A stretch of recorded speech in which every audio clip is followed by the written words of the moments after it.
Hi there. I want to welcome you and thank everyone for joining us today as we have a conversation remembering Matthew Shepard and also discussing the importance of Spirit Day. My name is Benny Cartwright. Before we begin, I did want to give a content warning as today's event may touch on topics such as violence against LGBTQ people, suicide, and general mental health. So we encourage all viewers to take care of yourselves as you need to. With that said, I also want to say, those who know me know that I typically have a raspy voice, and I did just get over laryngitis, which compounded that. So, but I didn't want to miss this opportunity today. So bear with me as I get my throat kind of warmed up and in order. With that said, we have some fantastic guests with us here today. We have some great knowledge about today's topic. And I want to welcome them. I'm going to ask them to share their names, their pronouns, and the organizations they're representing today. And we will start with Lan. Hi, good afternoon. My name is Lan Nguyen. My pronouns are she, hers.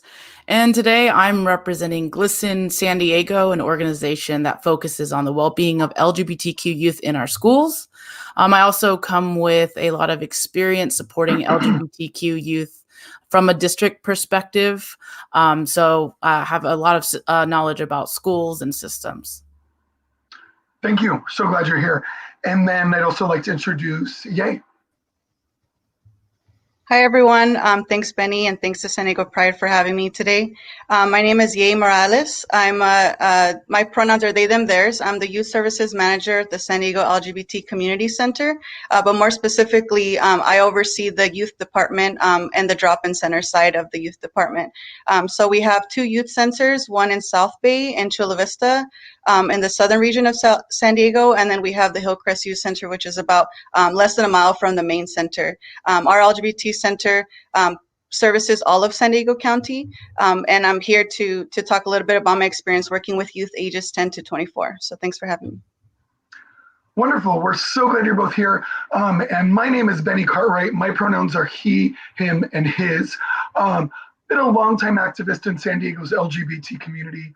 I was done a lot of things. I've volunteered for San Diego Pride for 21 years. I was a staff member at the center for 6 years. Currently work at Being Alive San Diego HIV Services.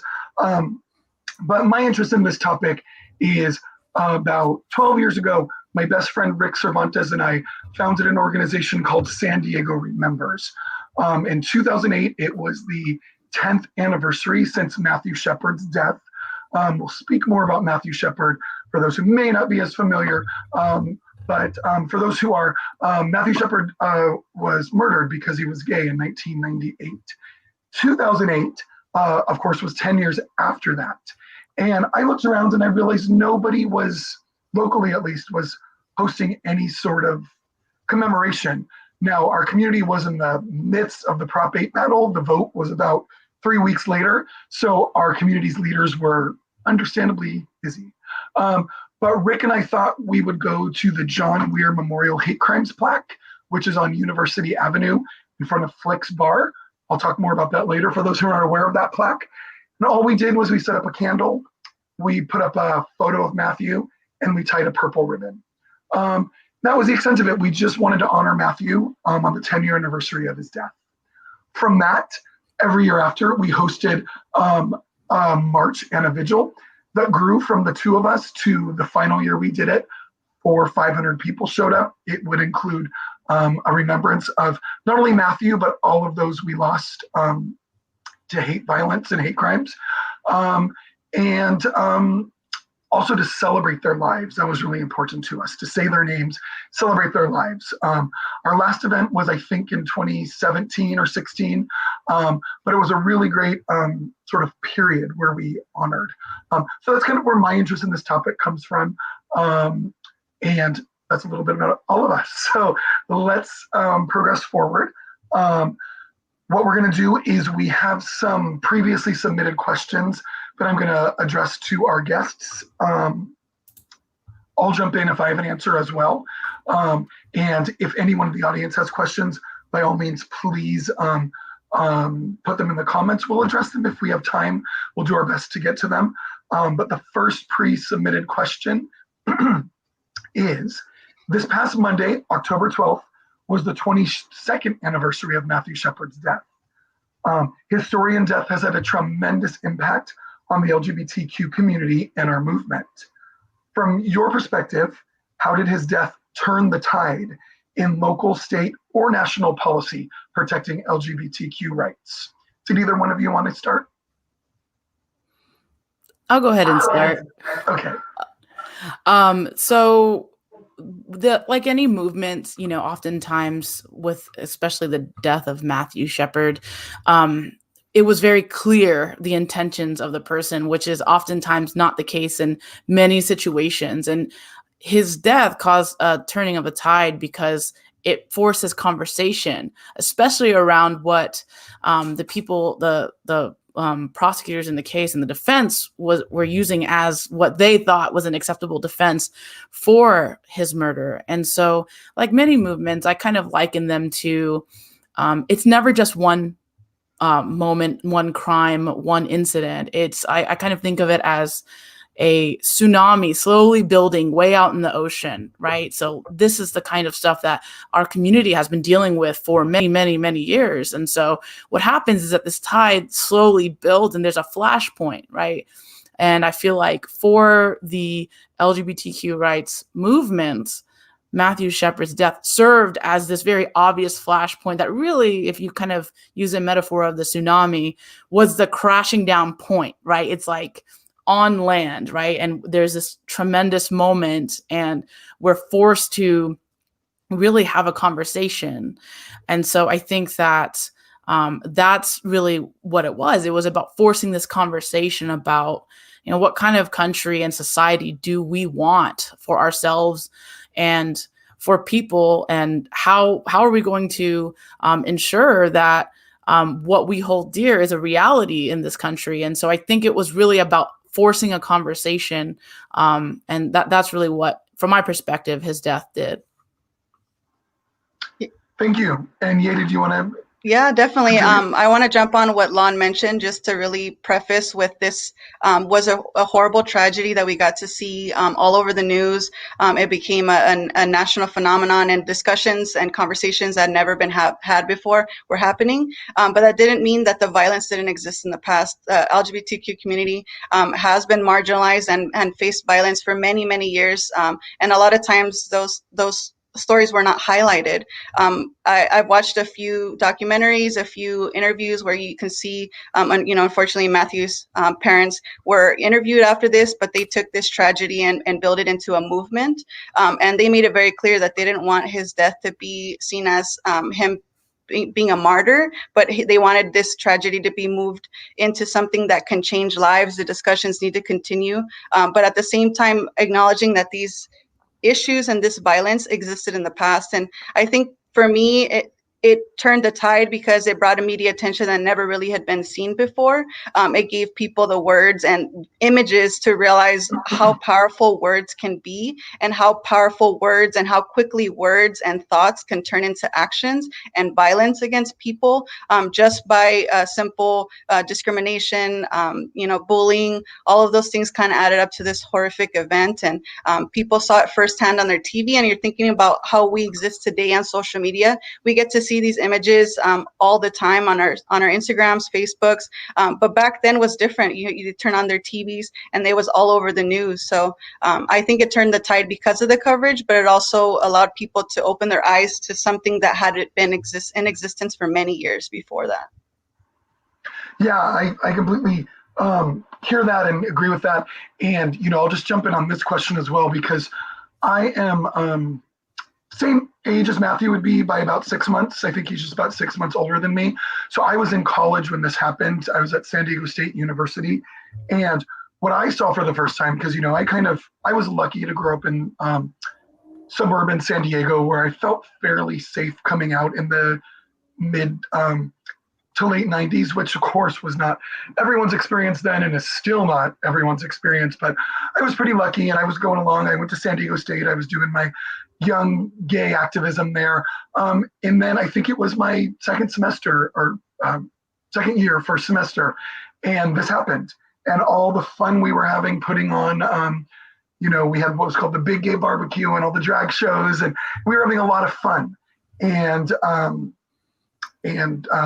college experience should be fun, but then that happened, and it like slammed me in the face. It was the first time it woke me up that this could still happen, and it still does happen. And of course, this previews what we're going to talk about later is that Matthew's death did get a lot of coverage and turned that tide, but there's still people dying today, especially Black trans women, that don't get coverage at all. Nothing like Matthew got. Doesn't take away from Matthew's death. It was important that Matthew's death had that coverage, but we need to continue.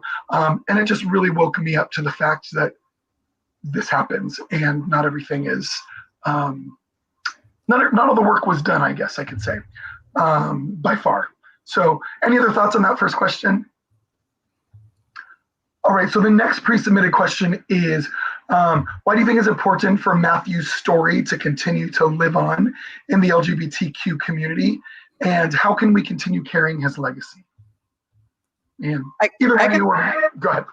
I can start off with that one. I just wanted to echo what you just said, Benny, that these things are still happening today, and I see it every day. I work with youth at the South Bay Center in Hillcrest. I know things are a little bit different now with our virtual services due to COVID, which also is an added layer of fear that our youth are having, because we have these buildings, these places for youth to be safe. And right now during these times, there's that level of uncertainty that wasn't there before. But I think our youth live this every single day, whether we have the spaces for them or not, whether we're in COVID or in pandemic or not. And not every incident goes reported for a lot of different reasons. And so I think it's important for us to share these stories, have these conversations, because this can be an example for people to recognize that it's also important for people to know why they should care about people, and people that are victims of murders, people that are victims of hate crimes, even if they don't know who the people, even if they don't know the faces, and youth are in danger of this happening to them every day. We think about it when we think about transportation to our youth centers.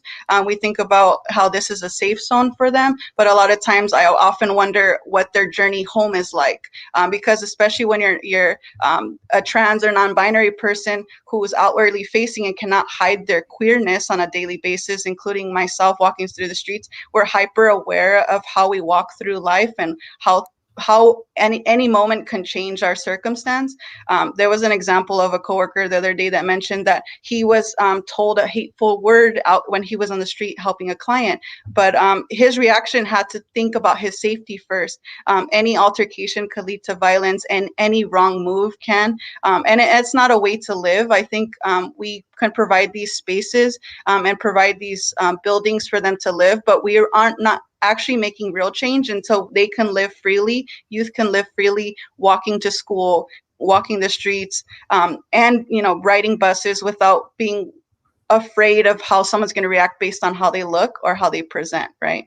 And it goes beyond words. Someone could yell something to you, but the power behind that word means a lot, and that fear of violence still exists today.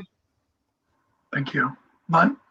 Yeah, I think that Matthew's story needs to continue to live on among all of the stories, right? You mentioned that, growing up in the 90s and you having a kind of certain experience. And, for me, I, was coming of age in the 2000s, and I can't say that I, ever, particularly in my situation, felt safe or open, or, it was a very intense situation for me personally as a queer woman. And so I think the importance of Matthew's story was what you mentioned, right, is that there are these invisible struggles that people go through in different parts of our society and our communities. And so that story really serves as a reminder that along with all the other stories as well that exist in our community, that this violence still exists. I mean, and I think that sometimes depending on,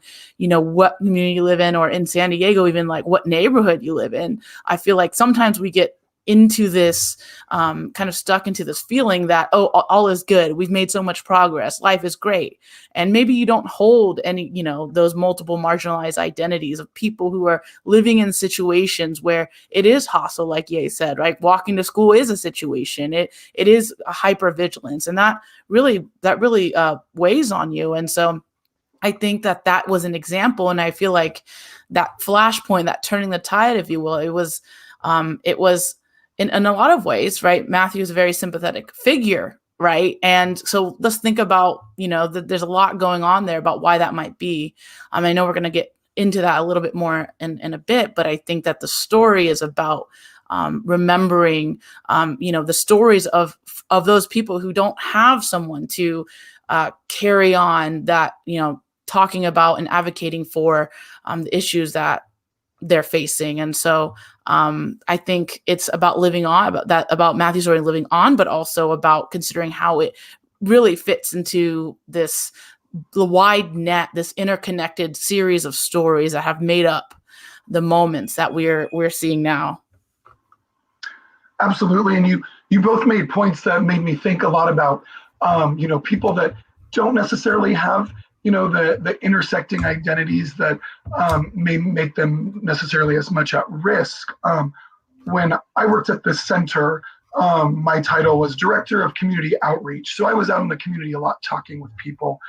When marriage equality became the law of the land in 2015, several people, including some reporters, asked me, so LGBT centers aren't necessary anymore, right? We got our marriage, and the center, the work you do is pretty much null and void now, right? And I couldn't help but to giggle at that question, because marriage equality was just one fight that we fought for out of so many. Centers, the role of centers, pride organizations, the work all of your organizations do, I argue is more important than ever, because like we said, the violence is still there, the hate is still there, especially in the current climate we're in today. I was almost floored when people asked me if, centers were done with their existence because marriage equality passed. So much more work to do, and that is why Matthew's story needs to carry on. So, and I wanted to follow up a little bit about that. I'm glad you brought that up, the role of the center. And I've worked at the center just a little bit over a year now, and my past history has been working in higher ed institutions. And just working at the center for a year alone has even shocked even me at how many different services we've offered. And I know that we're not the only ones. We're one of the larger ones in the United States and in California alone. But we offer housing services, services specifically for Latinx folks, senior services. There's a variety of different services that go beyond the policy. The policies has a lot to do with it. It's what people see on the news, but on the ground, the amount of people that are facing homelessness due to their identities, seniors who have very different needs than youth do. For example, there's a staff of 80 at the center doing so many different things every single day, and the fight still continues. So I'm glad you brought that up. Yeah, and that staff of 80 is not nowhere near enough. And if there could be staffs of 80 everywhere, we still wouldn't have enough, because there's a lot of work to do. So thank you for the work you do. And everyone at the center, I know how hard they work. Did it myself for a while. So the next question is, while LGBTQ rights and protections have largely moved in the right direction since 1998, we could all probably agree that there's still room for improvement. We've just been talking about that. One of those areas is the current epidemic of Black trans women being murdered. What is it about Matthew's story that made it national headlines? And why have we not seen similar headlines addressing the violence that Black women are facing? Either one of you. I think it's in terms of, if you just look at, for example, there's many different layers in terms of identity, but it seems that the more marginalized identities you have, the less coverage you get, right? It's, if you could, kind of count, of course, it's very complicated how these identities intersect. But if we just look, for example, at the Black Lives Matter movement, right? And the, in terms of what makes the news when it comes to police murders, a lot of Black women have been erased from that narrative. And I think that in terms of what is covered versus what is not, the media has a lot of control over that. I mean, less than they used to, because, now people are consuming all kinds of media online and having all kinds of different sources for their information. Whether that's a great thing or a bad thing, that's a whole different conversation to be had. But the underreporting of Black trans women has to do, I think, with a lot of the inherent bias and racism in our media agencies and in, those places, because really, they are structured in a way that's about, to them, who's making the decisions typically for those news stories, who is in the, and I'm not sure about the, exact terminology, but who's choosing the stories, who are in those positions of power. And oftentimes you're going to find that newsrooms tend to be dominated by white folks. And so there is, whether that's intentional or not, there is a selection of stories that are seen as relevant, important. And then this whole media thing about what's considered biased, right? Like, we need to appear balanced. And then there becomes this, in that quest for appearing balanced, there's this, I would say, a whitewashing of, any coverage of any of these movements, including the LGBTQ movement, of which people of color have been at the back of that for a very long time. And that includes Black trans women, and the underreporting and the lack of coverage of their murders on our main news sources. Thank you. Okay. Yeah, I agree completely with Lon. I mean, it's unfortunate to have to say it, but the direct way to say that and the short way to explain it is systemic racism. There are ways that the media is informing people, and it's making other people actively erased in that process. That includes media outlets not highlighting folks that need to be highlighted on the news. Black trans women, I actually had to look it up earlier because it's pretty hard to access. But if you're looking at the right resources, you can get that information. But it's not easily accessible to the public. And there's really no excuse now. There's social media outlets, like I mentioned earlier. There's ways for them to post it. They have highlights on celebrities and social media things all the time, and they're continuing to not post murders of Black trans women who are most often affected by violence in the trans community, and our youth that we've often talked about too. So in 2020 alone, just quickly looking at it, there has been 22 trans women murdered in 2020 alone. And the vast majority of them are Black trans women, and they don't get the same coverage. Benny mentioned this earlier. This is not to take away any of the spotlight or any of the memory, any of the movement that came along with Matthew Shepard's situation and tragic story, but this is something that continues till today. So that comment that you made earlier of why do we even need centers? We need centers because our center sends out newsletters to our community. Our CEO constantly sending out updates. There was a murder of a trans woman out in the Imperial Valley, and the Flag and all of us got together to form protest and to bring visibility to those causes that otherwise wouldn't happen. So the explanation is there's bias, and it's unfair to those that are really being affected. And if we had that coverage, a lot of this could be prevented. There's many other factors, but coverage and media is just one step. And I think, just to go on your comment of systemic racism and bias, like, when we say that, there are an example of that could be what data we choose to measure, right? Like, do we find it important, right? Whatever agencies we're talking about, state, local, federal, are we even measuring that? And I think that is an example, because, by saying whether or not you want to measure something or study something, you're stating with money, resources, and time, whether or not it is a priority or if it is of importance. And so the lack of coverage of Black trans women is not about even any one person in a newsroom or, some kind of media production office. It's about all of these things systemically, right? Like, not really measuring it, and who the people making the decisions about the news story. It's all of these things together. Absolutely. And, as somebody who's worked in LGBTQ media myself for about 15 years, and I am about to take over an LGBT media organization, I can also say that it's not just mainstream media. It's not just the, media outside our community. And again, I don't have an answer any more than what we've talked about, but even within our own community, those things aren't reported on in our own local LGBTQ, be it magazines, online sites, with the exception of a handful of them that do some pretty good work. There's very few of that. And locally in our media, there's none of that. So it's something that I'm looking forward to exploring, not just exploring, but making happen when I take over the news source, San Diego LGBT News, that's been gifted to the community that I'll be leading, be launching in the next 6 months. I look forward to it being better and being a better organization. I'll be bringing people on board to help me do that, because it's not just going to be me, it's going to be a nonprofit news organization. But change has to start immediately, locally.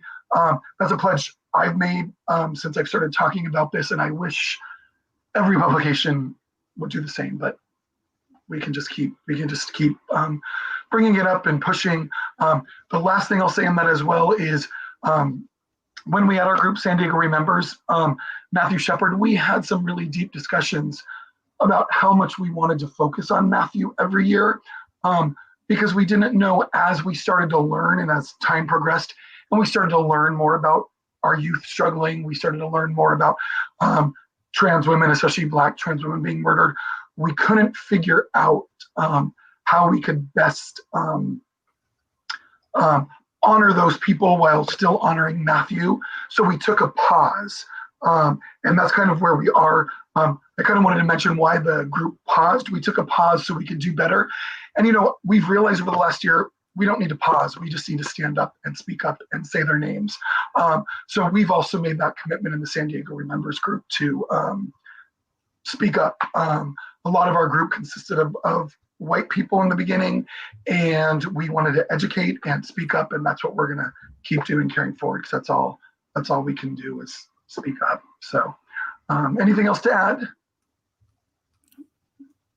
Well, the second topic that we kind of have today, and I'm so grateful we got to talk about Matthew and hate violence and the things that still happen, is the other thing we want to talk about is Spirit Day, which happens to be tomorrow. It's observed on the third Thursday of October every year. As we've already discussed, LGBTQ youth disproportionately face bullying and harassment because of their identities, and Spirit Day brings awareness to that. So each year, millions of people choose to wear purple to show solidarity with one of the largest LGBTQ anti-bullying campaigns in the world. So wear your purple tomorrow if that's something you want to do. And our two guests happen to be, in my opinion, pretty expert on the issues that LGBT youth face. So I'm going to throw some questions at them, and as we've been doing, and so we can all learn more. First one is, what are some potential consequences if violence, including bullying, against LGBTQ folks goes unchecked? And either one of you. I can start. I think that, is there an echo? I think, No. Okay. I think every year there's a focus on, I guess I could phrase it this way.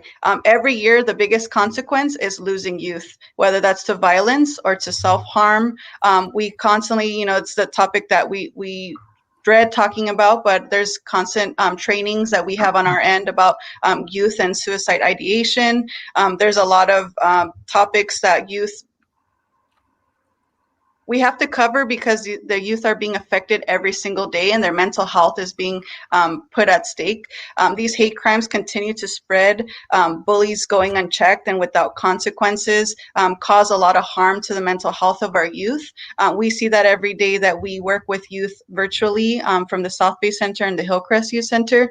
We have youths that are going through bullying, cyberbullying through online platforms, which looks very different. Now and some argue is even stronger, because people hide behind their keyboards and youth bully other youth without consequences or no one even noticing. And a lot of times these topics go untalked about until the youth finally comes to us and says, something's wrong, or we notice by their body language that something's wrong. So the consequences can be to the worst extent when we're talking about our youth. We do our best at the center to notice those things, to notice how we interact with our youth, to make programming so that we provide spaces for youth to talk about these things.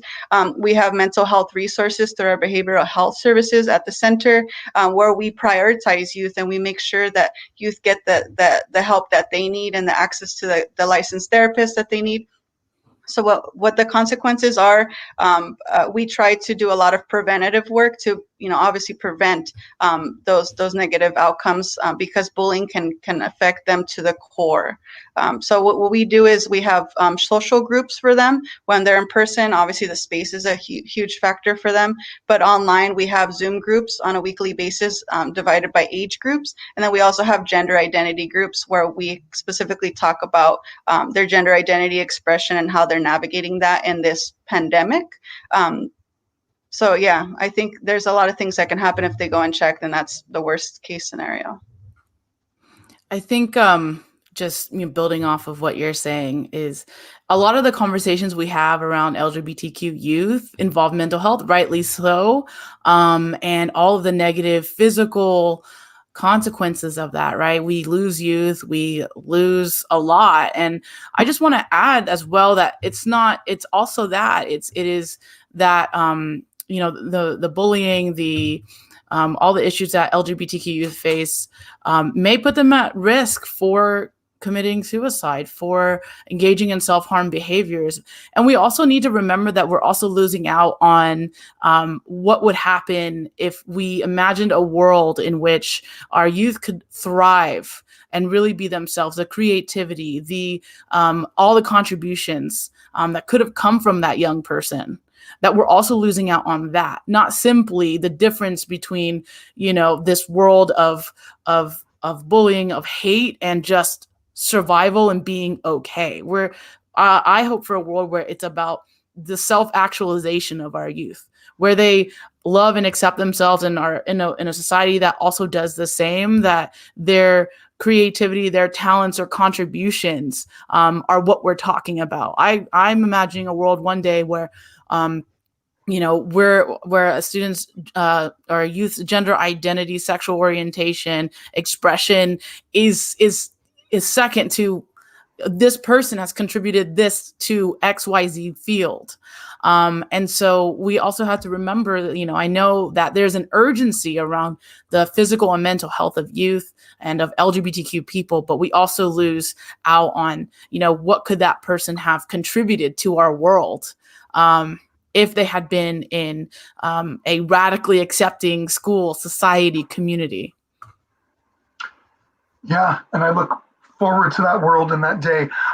One question that's not on here that I just wanted to add with what we just talked about, the consequences and bullying and violence going unchecked. Have you seen with COVID anything?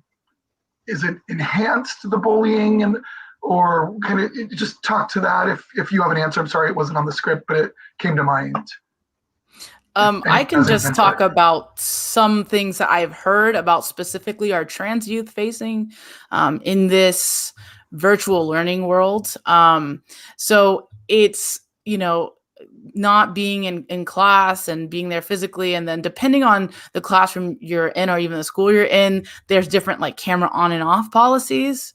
But in terms of, I would just say a struggle in the virtual, in COVID life, I've been hearing about a lot of trans students not wanting to log on because the school systems they aren't providing an opportunity, or the IT hasn't figured out how to have their name properly reflected. So now they're logging on and having to look at their dead name. And so in that way, it's providing a structural barrier for, our trans, non-binary youth and so on to actually even just log on to class. So is that specifically related to bullying? No, but it is a systemic failing that is happening because they say, oh, we have to, with their systems, their student information systems are provided. And I'm like, we can figure this out. Let's figure it out. And so I think that is a challenge, definitely, that I have heard of in regards to this. Did you have anything to add? Yay. No, I agree. I think that we've seen an increase in need and requests from our trans youth that are trying to navigate that. And so our role is to help those schools navigate that. But sometimes we know that the schools, the teachers, my own wife's a teacher, who has realized that they weren't fully prepared to take on this role, but this is a way for them to react and prevent for future, for trans youth to not have this issue. I mean, there's very simple fixes to some of the issues that Lon just mentioned, and then there's complex ones that require trainings at the administrative level, and to address the higher impact, so that the pressure is not always put on the teachers themselves. But the teachers do play they set the classroom culture. They're the ones that are gonna make a difference in the student's life directly on a daily basis. And we have seen that, and specifically to bullying, I think it's not so much bullying like they would in person, obviously, but the youth are staying connected on a lot of different platforms, and they have access to a lot of ways to communicate with each other, whether that's gaming, whether that's chat rooms, whether that's online platforms through social media, and it happens all the time. So I think that's it's where the community has to come together to whether the parents are monitoring that, but we know that that's not always possible. But it is continuing to happen, and we try to check in with the youth to make sure that they're aware, especially age appropriate things, to make sure that they're not being exposed. But bullying is there. It's something that we need to talk about, and it really needs to be addressed also for all parents, because you never know what parents are working with those being bullied and the parents who have the people that are bullying. So it's talking about language, talking about telling them what's okay and what's not okay, how to accept other folks, and how to be an ally. So what we try to focus on a lot is doing ally trainings with the community, with adults, with parents, and with youth also. We've had a lot of ally trainings here in the center, and we hope to continue to do them virtually, which is a little bit harder because everyone's kind of zoomed out right now. But that's our goal for the future, is continue the ally trainings, which ideally that would decrease bullying a little bit. And if I just also may jump in, one of the things too for LGBTQ youth is that school is oftentimes their break from their home life, and so that is just when you're talking about COVID and enhancing bullying, I also want to point out maybe some of the supports that aren't as easily accessible. As Ye mentioned, our youth are very good at being connected, and that's one of the benefits of being, growing up in this generation. And at the same time, what they've lost access to, or a lot of the youth have lost access to, is an easy way to walk into a supportive counselor's office. Maybe the most supportive adults they had were in school. Maybe their home situation is really tough and grating. And so school provides that. And while they do have, the gaming platforms, the Discords, the Snapchats, Instagrams, and so on and so forth, to stay connected, I think, like all of us, we benefit from that in-person connection. And so many of our youth are losing that. And to be able to go into a counselor's office and say, hey, I'm struggling with this thing. And for that counselor to be able to say, to refer that student to, say, the South Bay Youth Center, which, which I know counselors in the district I've worked in before, I would have them do that. It's a lot easier to get resources that way. So the access to the resources, safe spaces, supportive adults, and for some kids, GSAs, gender and sexuality alliances or gay straight alliances, and they've come up with a lot of other names now. Have our spaces that they're losing access to. So I just kind of wanted to add that when we're talking about bullying, we're also talking about, like, one of the things that we know that helps youth be more resilient to bullying is a strong social network. So if you're someone that's already connected, right, like before this all happened, you have a friend group, you have a supportive group of peers, you probably, assuming you have access to technology, you probably have that now. But if you're that youth that doesn't have that, what studies have shown is that decreases resilience, and the ability to, I'm not saying that you should have to be resilient to bullying, but we know that strong networks help youth handle it.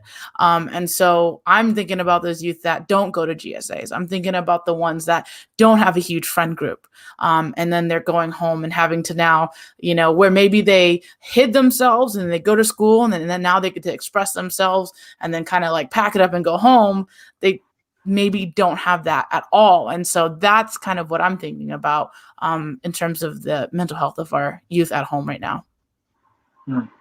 Thank you for sharing that. And that actually leads us really well into the next question.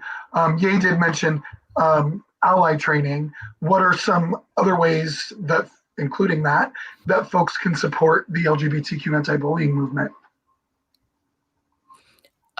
So coming from my background as an educator, a teacher in the classroom, an openly queer teacher, which came with its own challenges, I see it as a culture issue. I think that individual trainings, right, can be helpful, especially in the context of a larger ongoing conversation. But really, it's, I think, a really deep-rooted issue about how we almost see LGBTQ people, humans, as this kind of side category and not as I like to, I was a biology teacher, so I kind of like to use my, biology understanding to think about this, but the celebration of gender diversity, right? We don't celebrate it. It's seen as this thing that now we're framing as something that needs to be swallowed, right? Something that needs to be accepted rather than a natural part of what it means to be human. And it's all beautiful. And so I think that, while anti-bullying trainings and so on can help teachers really move the dial, if we're telling our students to stop bullying, but we're not also representing LGBTQ people in our curriculum, we're also not showing that, that LGBTQ people are part of our history up until this point. And that's not reflected elsewhere. It doesn't ring true. And so if as a teacher and, I can't be open if I don't see any queer teachers, what does that tell me? Like that's a mixed message.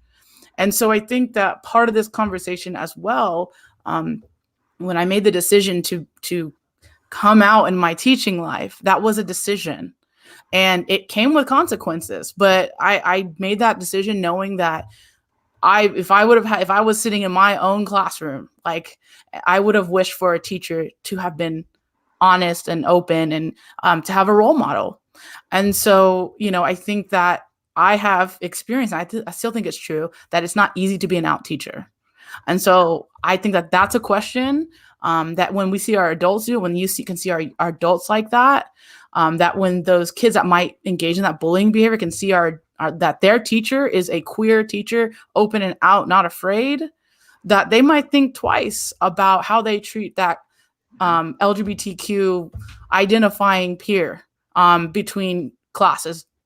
And so I just think we need to have a deep conversation at all levels. And I think that can help, that ultimately helps our youth. Yeah, that's great. Yay. Yeah, I think what Lana's saying really resonates and hits home with me specifically. I'm not an educator in the sense that I'm not a classroom educator. My background has been working with older youth in higher ed and with the privilege of working with folks at a different level. But I see my wife working at a fifth grade, at elementary to middle school. But as a fifth grade teacher, has always struggled with the idea of coming out. And when we talk about this with friends, and this is a little bit more personal, but when we talk about this with friends, they always wonder why it's 2020, why wouldn't you come out? But what they don't realize is the protections or the lack of protections that teachers have, which at the end of the day creates this barrier to the increase of representation for the youth. So it does trickle down to them where they realizing, well, if my teacher is scared to come out, why would I come out? And Absolutely. so that's a simple way of putting it, but it's been a conversation that we've had. Some people have the ability to pass and not be out on a daily basis, but it's also a struggle to not be able to have people recognize your identity and have to constantly come out to different folks and choose and pick and choose who you're coming out to on a daily basis, especially when it's supposed to be your career in a safe place. And for example, charter schools where you're not as protected as you would in a district school. And so I think people don't realize the differences and what the consequences, as Lon mentioned, of coming out as an educator. But at the same time, to go back to the question of what are ways folks can support, folks can support by creating that welcoming environment, but at the same time getting involved, continuing to have these conversations. Very simple. I know that it's difficult to do, but with family members or with folks, when it's safe, stand up as an ally, and also get involved if you want to know what's going on at your centers. Sign up for newsletters, join as an ally. We have volunteer opportunities post-COVID. We'll go back to that, where people can really get involved and realize what's happening in the community, how much goes into it, and why we need centers like this. So whether that looks like just watching YouTube videos on why pronouns are important, why teachers, for example, going back to the teachers, what they can do, breaking the binaries in their own classrooms, stop putting youth in lines where you say boys and girls. There's many different things that they can do, and it's not just them, it's everyone. And there's conversations. If you see something that doesn't seem right, say something, and just overall get involved and ask questions when it's appropriate. Yeah, that's fantastic information. One time I remember when I was giving a tour of the center to a group of teachers, we brought up LGBT youth issues, and one of the students said, they were college students, of course, why haven't we learned about this? And honestly, I looked directly at the professor and I said, ask your professor. So if you're a student of higher education or in higher education, and you feel comfortable, also something you can do is speak up to your educators if they're not bringing up topics, like LGBTQ youth or disparities, or, totally different topic. But I did a lot of work in HIV, and a lot of nurses would say, how come we don't know anything about PrEP, the once daily pill that prevents HIV? Well, ask your professor, why aren't they teaching you about that? So, speak up in the institutions you're in as well, and ask those questions why the knowledge is not being passed down. Ye mentioned a little bit about protections or lack of protections that teachers have. But what rights do LGBTQ youth have in schools or youth organizations? And are there any laws or policies that protect youth from discrimination? Or are there laws that there should be that are missing? I mean, I know there's a lot that's missing, but I guess educate us on what rights you know of that students and youth have. Yeah, I'll start off on this, and I'm sure Lon's experience in schools can speak a little bit more about the policies, but just overall a resource if you're trying to get, and I work with parents and youth all the time, trying to get them the resources and cite legal policies or laws that can protect them, because they're often in situations where they don't know what to do. They feel powerless. So a resource that I usually use is Lambda Legal has a great resource list that talks about state or federal and state and local laws and protections that students have.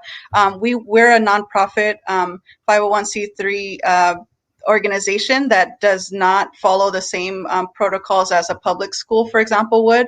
But there's also a spectrum of different schools, a spectrum of different places. A lot of the youth we work with are actually not even in a traditional school. They're being pushed out of schools for a lot of different reasons, because they're not accepted. The systems are not made to house their type of learning or their type of expression. They don't feel safe. So we work with a lot of youth that are homeschooled. It's a little bit different now because a lot of people are online doing distance learning, but we work with those students for many years, because we know that LGBTQ students are more likely to be pushed out of K-12 and not even get the chance to access higher ed. So the resource I would recommend is Lambda Legal, if you have time to look into that. But specifically things that include Title IX, where protections of discriminations based on your, it doesn't allow you to be a target of a sexual discrimination or harassment, or also anti-bullying laws for local schools, where boards enact anti-harassment policies. And in the center, we have our own policies where we hold confidentiality in spaces where we allow youth to access us without having direct consent and explicit consent from their parents, which makes them have a little bit more of autonomy and space where they can talk to us without having specific acknowledgement from their parents, because sometimes the parents are not supportive. So there's a broad variety of things. Yeah, and just, I think a lot of what's in schools mirrors a lot of what you said, Ye. But I think the most important rights that students have, especially under AB 1266, is the right to be referred to by your name and pronouns. And I think that a lot of the times there's laws, so there's that one, all the anti-bullying and non-discrimination laws and so on. And I think where the most important work happens is the difference between the law and the reality. So oftentimes people don't, youth don't know what their rights are. And so, whether or not they feel comfortable fighting for them or having someone advocating for them becomes a different situation. So coming from a public school district perspective, the important rights that students have are for anti-bullying is to have that heard and have that go through a potentially Title IX process if it's applicable to that situation. The right to use the restroom or facility that is in alignment with their gender identity. They have a right to not be pushed into alternative situations like a gender neutral bathroom, which sometimes we see schools doing, where they're like, well, why don't you just use this gender neutral restroom? But if a student wants to use the boys' bathroom, then they have the absolute right to do that and to be protected and to do that in a safe manner. And that confidentiality extends to school. I have a right as if I was a young person to go to school and to have my gender identity and pronouns and information about my sexual orientation protected. And I actually have an obligation to not share that information. And oftentimes, I have had teachers come to me like, but I don't want to get in trouble for not telling their parents. I'm like, well, actually, the law says that if you out them, you're more likely to be sued than otherwise. So that information is not relevant. I myself have been in meetings about a student where we were in basically trying to provide accommodations for some mental health issues that young person was having. And because that I had a relationship with that young person, I knew that they were struggling with acceptance by their parents. So I'm sitting there in the meeting like, well,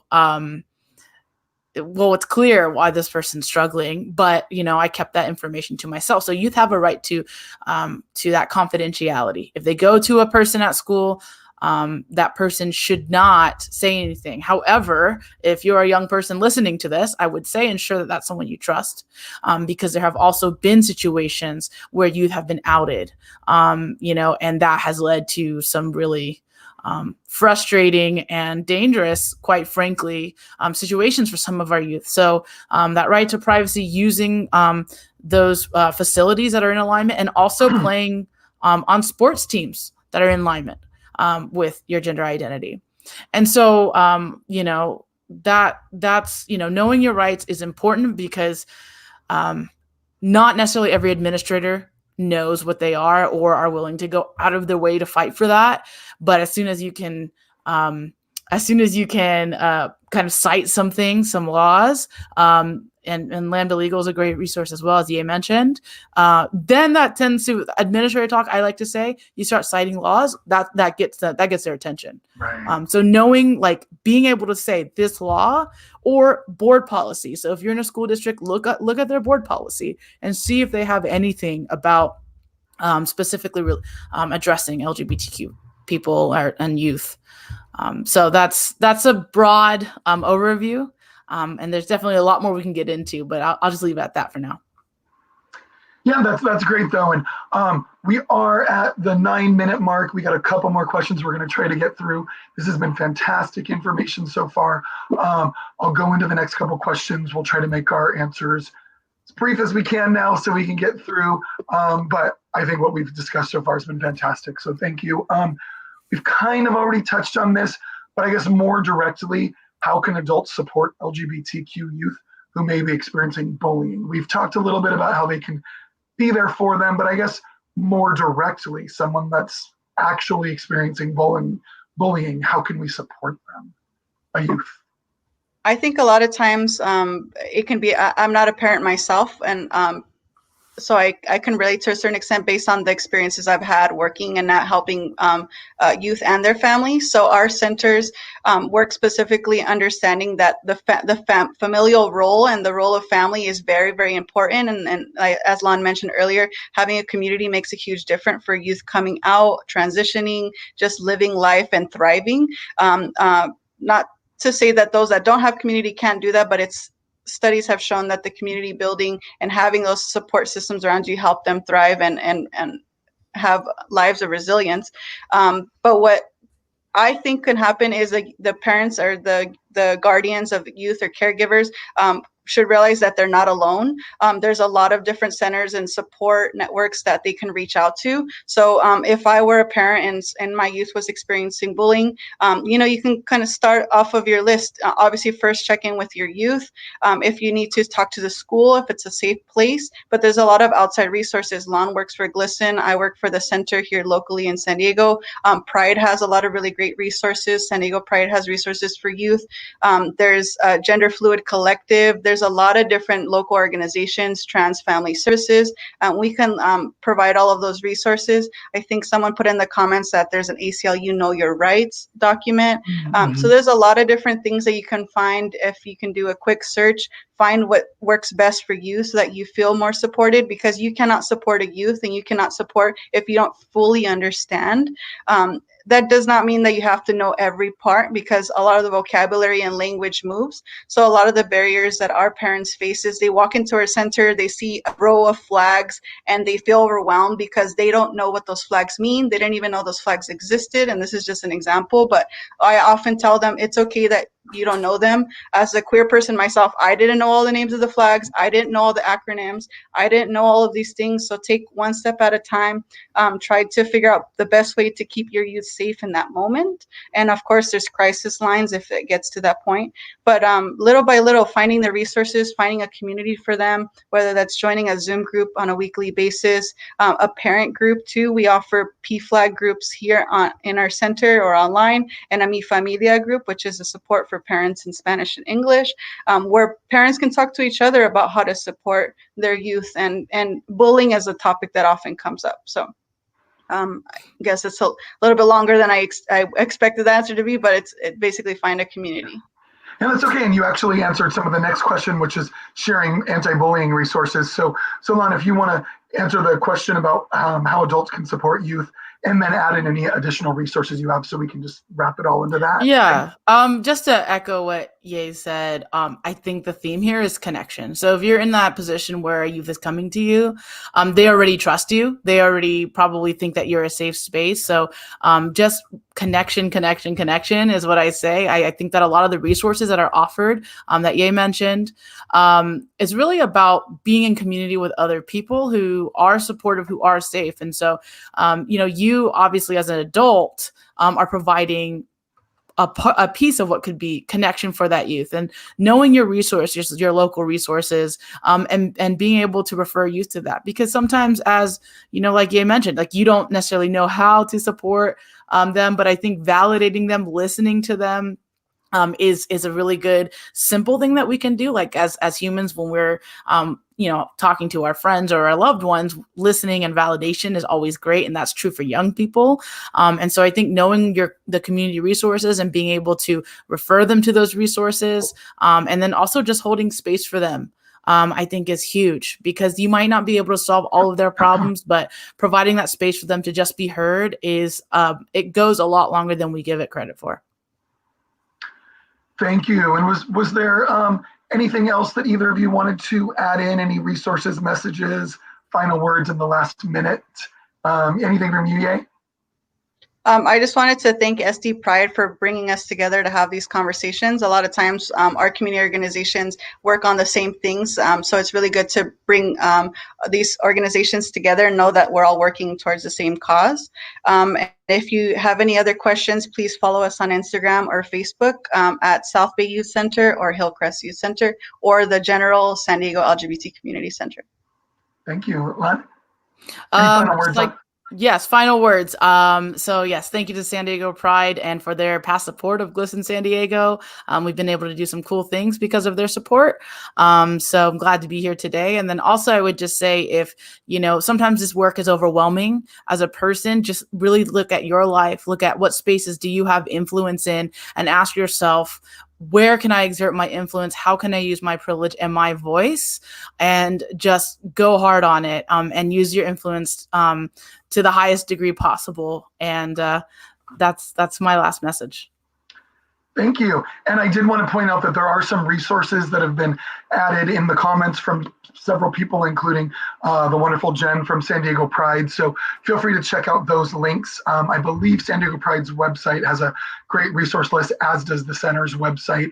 A number of resources. I too want to thank San Diego Pride and the center for their longtime support of my work and all the things our community do. And both of you, thank you so much for joining us today, Lon and Ye. Very much appreciated. You were fantastic, and I learned a lot from you. Thank you. So thank you too.